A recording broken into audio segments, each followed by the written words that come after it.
Hey, high levelers, my name is Andrew, and today we're talking about knowledge bases. Knowledge bases, prompting, and context are what separate mediocre AI agents from great ones. So today I'm going to show you the new quality of knowledge bases and how you can test these and see how they work within your AI agents. Now, the quality of our context that we give agents within knowledge bases is absolutely crucial. And I'm going to show you what I mean here. If we navigate to AI agents knowledge bases and then go into one of our knowledge bases, like this high-level knowledge base, we have multiple types of content that we can give to our AI agents. These are our different types of knowledge sources. If you want to add a source, you can click add source at the top right. And the different types that we have are web crawler, FAQ, tables, rich text, and file uploads. And using all of these together is going to give you the best shot at having a really good knowledge base for your AI agents to work off of. Our web crawlers are pretty straightforward. It's what allows you to upload links to your knowledge base, and then it can crawl the links to gather text from them in order to use in training your AI agents. Then we have our FAQ. These are also absolutely crucial to have inside of our AI agents, especially when you get to testing with lots of users. You're going to end up with specific questions that aren't answered in your knowledge bases.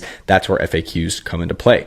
Tables are fantastic. Tables are a way for you to upload CSV tables to your AI agents in order to allow it to read information in a specific context. Because if you don't give your information in organized chunks, as we call it, your agents won't have enough context to go off of in order to create good responses. So tables are a great way to do that. Imagine including things like categories or different types of information, and you include all that in a table, and it can read from that table to get contextually sound answers.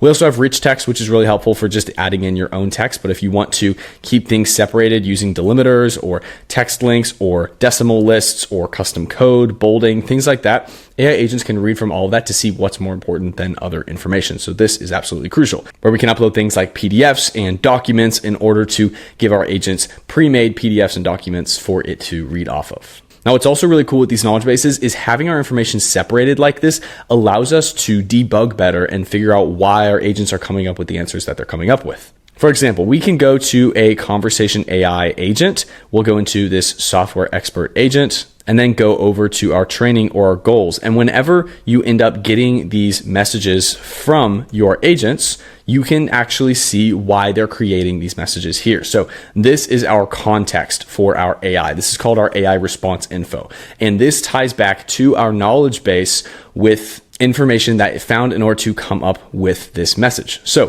first, of course, we see our AI response, what the response actually was, and then the prompt. And then depending on what you're actually asking for, it can find different pieces of context in order to tell you exactly why it made that response. So for example, if we're going to ask our agent, what's a website element, something that it needs to pull from a specific knowledge base to get information on, then what it's going to do is it's going to create our response. And then under our AI response info, here is our knowledge chunk. So you can see here, because it had to pull from a knowledge base, it will tell us which knowledge chunks it pulled from in order to actually create this response. So we can see here that it pulled from an FAQ, then it also pulled from a video transcription, and it will show us the exact piece of text that it pulled from in order to create this response. These are our high quality sources. And this is the great part about the high level UI that allows us to actually create really good agents, because it can tell us exactly where it's coming up with answers from our knowledge bases directly. So being able to create a knowledge base using all of these different sources is really crucial whenever you're building